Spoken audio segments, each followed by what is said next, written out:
যদি না আজকে তোকে এমন ভাবে বন্দি করে রাখবো, দেখবো তুই কিভাবে পালাস।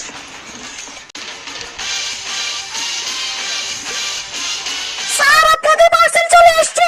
যাই আমি যাই পার্সেলটা নিয়ে আসি। স্যার আমাকে ছেড়ে দাও, আমি খাবারগুলো খাই, আমার অনেক খিদা লাগছে। হারামজাদি সারাদিন খাই খাই করে। হারামজাদার মুখে মুখে খাবারগুলো দিয়ে আমি পালাই যাই।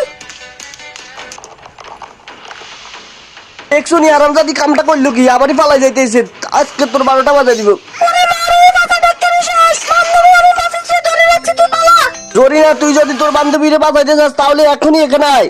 এই তো মাফিস, আমি চলে তুই আসছি। যদি আইসক্রিমটা গলার আগে আমাকে ইউনিক কিছু আনি দিতে পারিস তাহলে তোর বান্ধবীকে ছেড়ে দিব। বাথরুম করে আসছি, সাবান দিয়ে হাতটা ভালো করে ধুয়ে নি। এই সাবান দিয়ে মাফিসের জন্য অনেক কিছু বানা নিয়ে যাবো, ও ধরতেই পারবে না। সাতাল মাথা গায়ে বাঁধাইছি, এটা দিয়ে মাফিসকে বুঝ দিয়ে আমার বান্ধবীকে নিয়ে আসবো। ধর মাফিস, এবার আমার বান্ধবীকে ছেড়ে দে। ওয়াও জরিনা তুই তো সে জিনিস বানাইছস।